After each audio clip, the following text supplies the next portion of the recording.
जय श्री हरि विष्णु। प्रिय श्रोताओं, आज हम आपको बृहस्पतिवार व्रत की कथा सुना रहे हैं। बृहस्पतिवार व्रत को करने से समस्त इच्छाएं पूर्ण होती हैं और बृहस्पति महाराज प्रसन्न होते हैं। साथ ही इस व्रत को करने से धन, विद्या, पुत्र तथा मनोवांछित फल की प्राप्ति होती है। परिवार में सुख तथा शांति रहती है। इसीलिए शास्त्रों के अनुसार यह व्रत सर्वश्रेष्ठ और अति फलदायक है। इस व्रत में केले का पूजन आवश्यक माना गया है। कथा और पूजन के समय मन, कर्म और वचन से शुद्ध होकर मनोकामना पूर्ति के लिए बृहस्पति देव से प्रार्थना करनी चाहिए। इस व्रत में पूरे दिन में एक समय ही भोजन करना चाहिए। भोजन चने की दाल आदि का करना चाहिए। इस व्रत में नमक का सेवन वर्जित माना गया है। इस व्रत में पीले वस्त्र, पीले फलों का, पीले चंदन का प्रयोग करना चाहिए और पूजन के बाद भगवान श्री बृहस्पति जी की कथा सुननी चाहिए। तो प्रिय श्रोताओं, आइए सुनते हैं बृहस्पतिवार व्रत की पौराणिक कथा। प्राचीन समय की बात है। एक बड़ा प्रतापी तथा दानी राजा था। वह प्रत्येक गुरुवार को व्रत रखता और पूजा करता था। यह उसकी रानी को अच्छा नहीं लगता था। न वह व्रत करती और न ही किसी को एक पैसा दान में देती। राजा को भी ऐसा करने से मना किया करती थी।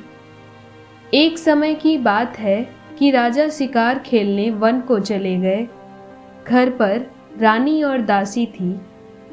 उस समय गुरु बृहस्पति साधु का रूप धारण कर राजा के दरवाजे पर भिक्षा मांगने आए। साधु ने रानी से भिक्षा मांगी तो वह कहने लगी कि हे साधु महाराज, मैं इस दान और पुण्य से तंग आ गई हूँ। आप कोई ऐसा उपाय बताइए जिससे यह सारा धन नष्ट हो जाए और मैं आराम से रह सकूं। तब साधु रूपी बृहस्पति देव ने कहा, हे देवी, तुम बड़ी विचित्र हो। संतान और धन से भी कोई दुखी होता है क्या? अगर तुम्हारे पास धन अधिक है तो इसे शुभ कार्यों में लगाओ, जिससे तुम्हारे दोनों लोग सुधरें। परंतु साधु की इन बातों से रानी प्रसन्न नहीं हुई। उसने कहा, हे साधु महाराज, मुझे ऐसे धन की आवश्यकता नहीं जिसे मैं दान दूं तथा जिसको संभालने में ही मेरा सारा समय नष्ट हो जाए। तब साधु रूपी बृहस्पति भगवान ने कहा, यदि तुम्हारी ऐसी इच्छा है तो जैसा मैं तुम्हें बताता हूँ तुम वैसा ही करो। बृहस्पतिवार के दिन तुम घर को गोबर से लीपना, अपने केशों को पीली मिट्टी से धोना, केशों को धोते समय स्नान करना, राजा से हजामत बनाने को कहना, भोजन में मांस मदिरा खाना, कपड़ा धोबी के यहाँ धुलने के लिए देना। इस प्रकार 7 बृहस्पतिवार करने से तुम्हारा समस्त धन नष्ट हो जाएगा। इतना कहकर साधु बने बृहस्पति देव अंतर्ध्यान हो गए। साधु के कहे अनुसार रानी को केवल 3 बृहस्पतिवार ही बीते थे कि उसकी समस्त धन संपत्ति नष्ट हो गई। भोजन के लिए परिवार तरसने लगा। एक दिन राजा रानी से बोला, हे रानी, तुम यहीं रहो, मैं दूसरे देश को जाता हूँ, क्योंकि यहाँ पर मुझे सभी जानते हैं। इसीलिए मैं कोई छोटा कार्य यहाँ नहीं कर सकता। ऐसा कहकर राजा परदेश चला गया। वहाँ वह जंगल से लकड़ी काट कर लाता और शहर में बेचता। इस तरह वह अपना पूर्ण जीवन व्यतीत करने लगा। इधर राजा के बिना रानी और दासी दुखी रहने लगी। एक समय जब रानी और दासियों को 7 दिन बिना भोजन के रहना पड़ा तो रानी ने अपनी दासी से कहा, दासी, पास ही के नगर में मेरी बहन रहती है। वह बड़ी धनवान है। तू उसके पास जा और कुछ ले आ, ताकि थोड़ा बहुत गुजर बसर हो जाए। दासी रानी की बहन के पास गई। उस दिन बृहस्पतिवार था। रानी की बहन उस समय बृहस्पतिवार की कथा सुन रही थी। दासी ने रानी की बहन को अपनी रानी का संदेश दिया, लेकिन रानी की बहन ने कोई उत्तर नहीं दिया। जब दासी को रानी की बहन से कोई उत्तर नहीं मिला तो वह बहुत दुखी हो गई। उसे क्रोध भी आने लगा। दासी ने वापस आकर रानी को सारी बात बता दी। तब ये सुनकर रानी ने अपने भाग्य को बहुत कोसा। उधर रानी की बहन ने सोचा कि मेरी बहन की दासी आई थी, परंतु मैं उससे कुछ नहीं बोली, इससे वह बहुत दुखी हुई होगी। कथा सुनकर और पूजन समाप्त करके वह अपनी बहन के घर गई और कहने लगी कि बहन, मैं बृहस्पतिवार का व्रत कर रही थी। तुम्हारी दासी गई थी, परंतु जब तक कथा होती है तब तक उठते नहीं हैं और ना ही बोलते हैं, इसीलिए मैंने कोई उत्तर नहीं दिया। अब बताओ कि तुम्हारी दासी मेरे घर क्यों आई थी, क्या कारण था? तब रानी बोली, बहन, हमारे घर में अनाज नहीं है। ऐसा कहते कहते रानी की आंखें भर आईं। उसने दासियों समेत भूखा रहने की बात भी बताई। तब रानी की बहन बोली, बहन, बृहस्पति देव भगवान सबकी मनोकामना पूरी करते हैं। देखो, शायद तुम्हारे घर में अनाज रखा हो। यह सुनकर दासी घर के अंदर गई तो वहां उसे एक घड़ा अनाज का भरा मिला।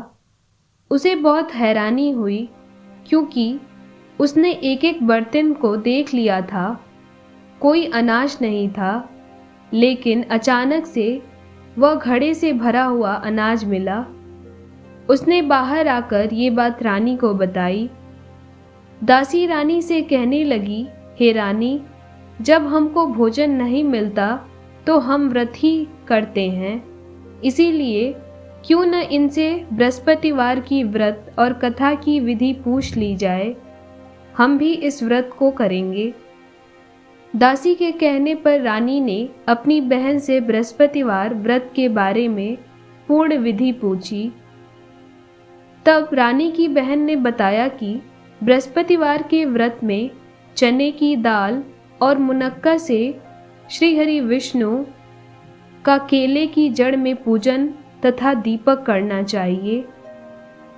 पीला भोजन, पीले वस्त्र, पीले फल फूल भगवान श्री हरि विष्णु को अर्पित करनी चाहिए और कथा सुननी चाहिए।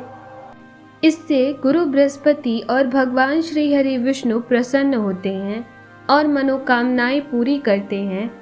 व्रत और पूजन की विधि बताकर रानी की बहन अपने घर लौट आई। रानी और दासी दोनों ने निश्चय किया कि वह बृहस्पति देव भगवान का पूजन करेंगे। 7 रोज बाद जब बृहस्पतिवार आया तो रानी और दासी दोनों ने व्रत रखा। घुड़साल में जाकर चना और गुड़ बीन लाईं तथा उसकी दाल से केले की जड़ तथा भगवान श्री हरि विष्णु का पूजन किया। अब पीला भोजन कहाँ से आए, ये सोचकर दोनों बहुत दुखी हुईं, परंतु उन्होंने बृहस्पतिवार का व्रत किया, इसीलिए बृहस्पति देव भगवान प्रसन्न थे। एक साधारण व्यक्ति के रूप में वे 2 थालों में सुंदर पीला भोजन लेकर आए और दासी को देकर बोले, हे दासी, यह भोजन तुम्हारे लिए और तुम्हारी रानी के लिए है, इसे तुम दोनों ग्रहण करना। दासी भोजन पाकर बहुत प्रसन्न हुई।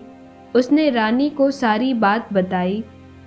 उसके बाद से वे प्रत्येक बृहस्पतिवार को गुरु बृहस्पति भगवान का व्रत और पूजन करने लगीं। बृहस्पति भगवान की कृपा से उनके पास पर्याप्त धन हो गया, परंतु रानी फिर पहले की तरह आलस्य करने लगी। तब दासी बोली, देखो रानी, तुम पहले भी इस प्रकार आलस्य करती थी, तुम्हें धन के रखने में कष्ट होता था, इस कारण सभी धन नष्ट हो गए। अब गुरु बृहस्पति भगवान की कृपा से धन मिला है, तो फिर तुम्हें आलस्य हो रहा है। बड़ी मुसीबतों के बाद हमने यह धन पाया है, इसीलिए हमें अब दान पुण्य करना चाहिए। अब तुम भूखे मनुष्यों को भोजन कराओ, प्यासों को पानी दो, ब्राह्मणों को दान दो, कुआं तालाब बावड़ी आदि निर्माण कराओ, मंदिर पाठशाला बनवाकर ज्ञान दो, कुंवारी कन्याओं का विवाह करवाओ, अर्थात धन को शुभ कार्यों में खर्च करो, जिससे तुम्हारे कुल का यश बढ़े तथा स्वर्ग प्राप्त हो और पितृ प्रसन्न हो। दासी की बात मानकर रानी शुभ कर्म करने लगी। उसका यश धीरे धीरे फैलने लगा। एक दिन रानी और दासी आपस में विचार करने लगी कि न जाने राजा किस दशा में होंगे, उनकी कोई खोज खबर भी नहीं है।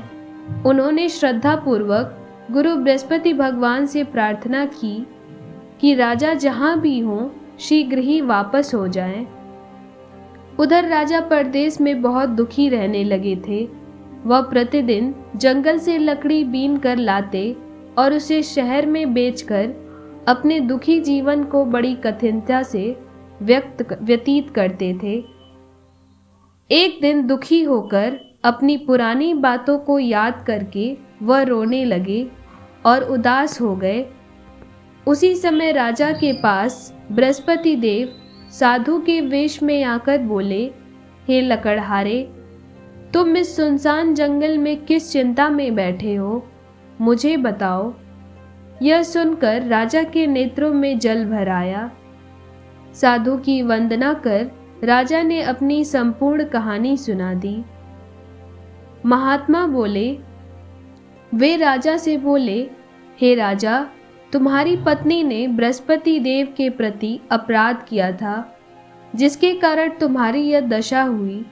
अब तुम चिंता मत करो, भगवान तुम्हें पहले से अधिक धन देंगे।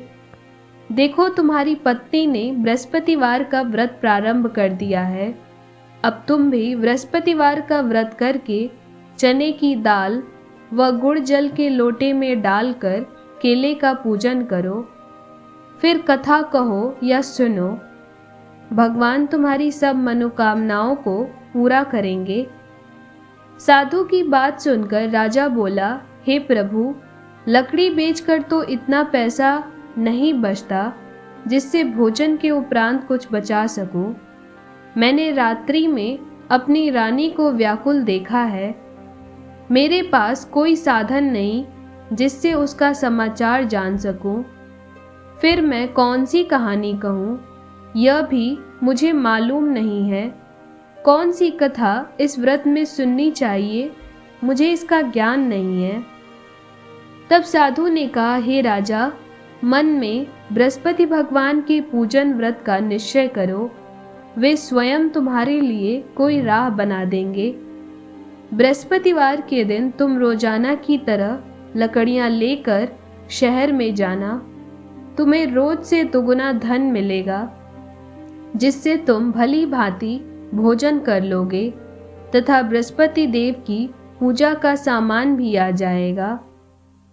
जो तुमने बृहस्पतिवार की कथा के बारे में पूछा है, वह तुम्हें मैं सुनाता हूँ। ध्यान पूर्वक सुनो। प्राचीन काल में एक बहुत ही निर्धन ब्राह्मण था। उसके पास कोई संतान नहीं थी। वह नित्य पूजा पाठ करता। उसकी स्त्री न स्नान करती, न किसी देवता का पूजन करती। इस कारण ब्राह्मण देवता बहुत दुखी रहते थे।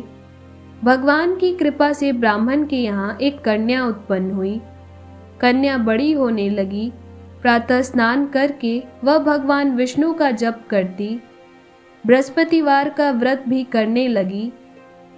पूजा पाठ समाप्त कर पाठशाला जाती तो अपनी मुट्ठी में जौ भर के ले जाती और पाठशाला के मार्ग में डालती जाती। लौटते समय वही जौ स्वर्ण के हो जाते तो उनको बीन कर घर वापस लेकर आती। एक दिन वह बालिका सूप में उन सोने के जौ को फटक कर साफ कर रही थी कि तभी उसकी माँ ने देख लिया और कहा कि बेटी, सोने के जौ को फटकने के लिए सोने का सूप भी तो होना चाहिए। दूसरे दिन बृहस्पतिवार था। उस कन्या ने बृहस्पतिवार व्रत रखा और बृहस्पति देव से सोने का सूप देने की प्रार्थना की। बृहस्पति देव ने उसकी प्रार्थना स्वीकार कर ली। रोजाना की तरह वह कन्या जौ फैलाती हुई पाठशाला चली गई। पाठशाला से लौटकर जब वह जौ बीन रही थी तो बृहस्पति देव की कृपा से उसे एक सुंदर सोने का सूप मिला। तब उसे लेकर वह अपने घर आई और उस सूप में जौ साफ करने लगी, परंतु उसकी माँ का वही ढंग रहा। एक दिन की बात थी, कन्या सोने के सूप में जौ साफ कर रही थी। उस समय उस नगर का राजकुमार वहां से निकला। कन्या के रूप और कार्य को देखकर वह उस पर मोहित हो गया। राजमहल आकर वह भोजन तथा जल त्याग कर उदास होकर लेट गया। राजा को जब राजकुमार द्वारा अन्न जल त्यागने का समाचार ज्ञात हुआ तो अपने मंत्रियों के साथ वह अपने पुत्र के पास गए और उसका कारण पूछे। राजकुमार ने राजा को उस कन्या के घर का पता बताया और उसके बारे में बताया। तब राजा ने मंत्री को आदेश दिया कि उस कन्या के बारे में पूरी जानकारी लेकर आओ। राजा के आदेश से मंत्री उस कन्या के घर गया। मंत्री ने ब्राह्मण के समक्ष राजा की ओर से निवेदन किया कि वह अपनी पुत्री का विवाह राजा के पुत्र से करवाएं। कुछ ही दिन बाद ब्राह्मण की कन्या का विवाह राजकुमार के साथ संपन्न हो गया। कन्या के घर से जाते ही ब्राह्मण के घर में पहले की भांति गरीबी का निवास हो गया। एक दिन दुखी होकर ब्राह्मण अपनी पुत्री से मिलने गया। बेटी ने पिता की अवस्था को देखा और अपनी माँ का हाल पूछा। ब्राह्मण ने सभी हाल कह सुनाया। तब कन्या ने बहुत सारा धन देकर अपने पिता को विदा किया, लेकिन कुछ दिन बाद फिर वही हाल हो गया। तब ब्राह्मण फिर से अपनी कन्या के घर गया और सभी हाल कहा। तब उसकी पुत्री बोली, पिताजी, आप माताजी को यहाँ लेकर आओ, मैं उन्हें बृहस्पतिवार व्रत की विधि बता दूंगी, जिससे आपकी गरीबी दूर हो जाएगी। ब्राह्मण देवता अपनी पत्नी को साथ लेकर अपनी पुत्री के पास राजमहल पहुंचे। तब पुत्री अपनी माँ को समझाने लगी, माँ, तुम प्रातःकाल स्नानादि करके विष्णु भगवान का पूजन करो तो तुम्हारी सारी दरिद्रता दूर हो जाएगी। परंतु उसकी माँ ने उसकी एक भी बात नहीं मानी। वह प्रातःकाल उठकर अपनी पुत्री की बची जूठन को खा लेती थी। एक दिन उसकी पुत्री को बहुत क्रोध आया। उसने अपनी माँ को एक कोठरी में बंद कर दिया। प्रातः उसे स्नानादि करा के पूजा पाठ करवाया तो उसकी माँ की बुद्धि ठीक होने लगी। इसके बाद उसकी माँ नियम से पूजा पाठ करने लगी और प्रत्येक बृहस्पतिवार को व्रत करने लगी। इस व्रत के प्रभाव से मृत्यु के बाद वह स्वर्ग को गई। वह ब्राह्मण भी सुखपूर्वक इस लोक का सुख भोग कर स्वर्ग को प्राप्त हुआ। इस तरह कथा कहकर साधु बने देवता भगवान बृहस्पति वहां से अंतर्ध्यान हो गए। धीरे धीरे समय व्यतीत होने पर बृहस्पतिवार का दिन आया। राजा जंगल से लकड़ी काट कर शहर में बेचने गया। उसे उस दिन और दिनों से अधिक धन मिला। राजा ने चना, गुड़ आदि लाकर बृहस्पतिवार का पावन व्रत किया। उस दिन से उसके सभी क्लेश और गरीबी दूर होने लगी। परंतु जब अगले गुरुवार का दिन आया तो वह बृहस्पतिवार का व्रत करना भूल गया। इस कारण से बृहस्पति भगवान नाराज हो गए। उस दिन उस नगर के राजा ने विशाल यज्ञ का आयोजन किया था तथा अपने समस्त राज्य में घोषणा करवा दी कि सभी मेरे यहाँ भोजन करने आइए, किसी के घर में चूल्हा न जले। इस आज्ञा को जो न मानेगा उसे फांसी दे दी जाएगी। राजा की आज्ञा अनुसार राज्य के सभी वासी राजा के भोज में सम्मिलित हुए, लेकिन वह लकड़हारा कुछ देर से पहुंचा, इसीलिए राजा उसको अपने साथ महल में ले गए। जब राजा लकड़हारे को भोजन करा रहे थे तो रानी की दृष्टि उस खूंटी पर पड़ी जिस पर उसका हार लटक रहा था। उसे हार खूंटी पर लटका दिखाई नहीं दिया। रानी को निश्चय हो गया कि मेरा हार इस लकड़हारे ने ही चुरा लिया है। उसी समय सैनिक बुलवाकर रानी ने उस लकड़हारे को जेल में डाल दिया। लकड़हारा जेल में विचार करने लगा कि न जाने कौन से पूर्व जन्म के कर्म से मुझे यह दुख प्राप्त हुआ है, और जंगल में मिले साधु को याद करने लगा। तत्काल बृहस्पति भगवान साधु के रूप में प्रकट हो गए और कहने लगे कि अरे मूर्ख, तूने बृहस्पति देवता की कथा नहीं की और ना ही तूने व्रत किया, उसी कारण से तुझे यह दुख प्राप्त हुआ है। अब तू चिंता मत कर, बृहस्पतिवार के दिन इस जेल खाने के दरवाजे पर तुझे 4 पैसे पड़े मिलेंगे। उनसे तू बृहस्पतिवार की पूजा करना और व्रत करना, तब तेरे सभी कष्ट दूर हो जाएंगे। अगले बृहस्पतिवार को उसे जेल के द्वार पर 4 पैसे मिले। राजा ने पूजा का सामान मंगवाकर कथा कही और प्रसाद बांटा। उसी रात्रि में बृहस्पति देव ने उस नगर के राजा के स्वप्न में कहा, हे राजन, तूने जिसे अपने जेल में बंद किया है उसे कल छोड़ देना, वह निर्दोष है। उसने तेरी रानी का हार नहीं चुराया। तब राजा प्रातःकाल उठा और खूंटी पर फिर से हार टंगा देखा। वह देखकर लकड़हारे को बुलाकर क्षमा मांगी तथा राजा के योग्य सुंदर वस्त्र आभूषण भेंट करके उसे विदा किया। गुरुदेव की आज्ञा अनुसार राजा अपने नगर को चल दिया। राजा जब नगर के निकट पहुंचा तो उसे बड़ा आश्चर्य हुआ। नगर से पहले ही अधिक बाग, तालाब और कुएं तथा बहुत सी धर्मशालाएं, मंदिर आदि बने हुए थे। राजा ने पूछा कि यह बाग किसका है और यह धर्मशाला किसका है। तब नगर के सब लोग कहने लगी कि यह सब आपकी रानी और दासी द्वारा बनवाए हुए हैं। राजा को सुनकर यह बहुत आश्चर्य हुआ और क्रोध भी आया कि उसकी अनुपस्थिति में रानी के पास इतना सारा धन कहाँ से आया होगा।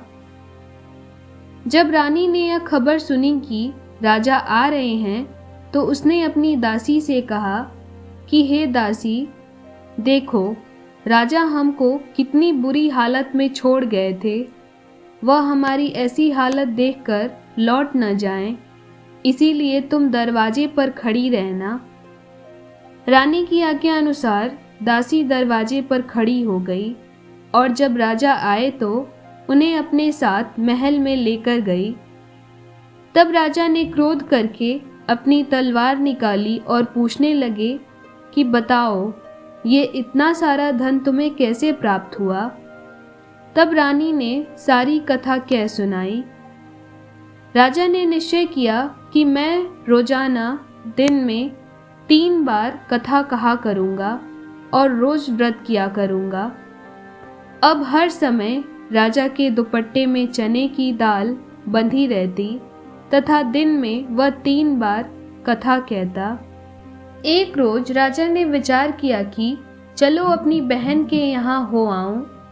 इस तरह का निश्चय करके राजा घोड़े पर सवार होकर अपनी बहन के यहाँ चल दिया। मार्ग में उसने देखा कि कुछ आदमी एक मुर्दे को लेकर जा रहे हैं। उन्हें रोककर राजा कहने लगा, अरे भाइयों, मेरे बृहस्पतिवार की कथा सुन लो। तब तब राजा की बात सुनकर वे बोले, ये लो, हमारा तो आदमी मर गया है, इसको अपनी कथा की पड़ी है। परंतु कुछ आदमी बोले, अच्छा कहो, हम तुम्हारी कथा भी सुनेंगे। तब राजा ने दाल निकाली और कथा कहनी शुरू कर दी।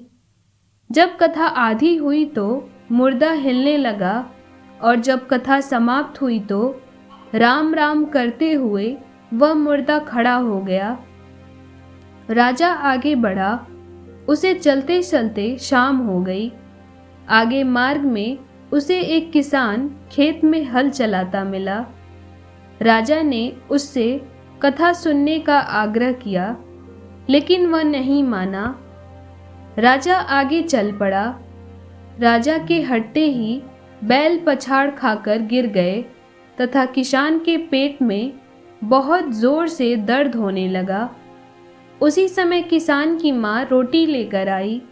उसने जब देखा तो अपने पुत्र से सब हाल पूछा। बेटे ने सभी बात बताई। तब बुढ़िया दौड़ी दौड़ी उस घुड़सवार के पास पहुंची और उससे बोली कि बेटा, मैं तेरी कथा सुनूंगी, तू अपनी कथा मेरे खेत पर ही चल कर कहना। राजा ने लौटकर बुढ़िया के खेत पर जाकर बृहस्पतिवार की कथा कही, जिसके सुनते ही बैल खड़े हो गए तथा किसान के पेट का दर्द भी बंद हो गया। राजा अपनी बहन के घर पहुंचा। बहन ने भाई की खूब मेहमानी की। दूसरे रोज प्रातःकाल राजा जगा तो वह देखने लगा कि सब लोग भोजन कर रहे हैं। राजा ने अपनी बहन से जब पूछा कि ऐसा कोई मनुष्य है क्या कि जिसने भोजन न किया हो, जो मेरी बृहस्पतिवार की कथा सुन ले।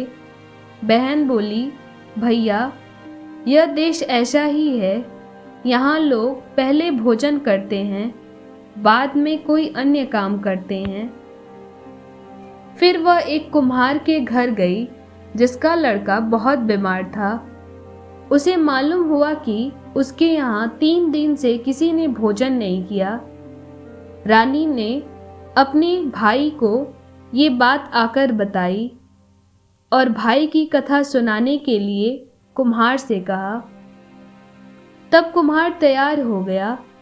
राजा ने जाकर कुम्हार के घर पर बृहस्पतिवार की कथा कही, जिसे सुनते ही कुम्हार का लड़का पूरी तरह से स्वस्थ हो गया।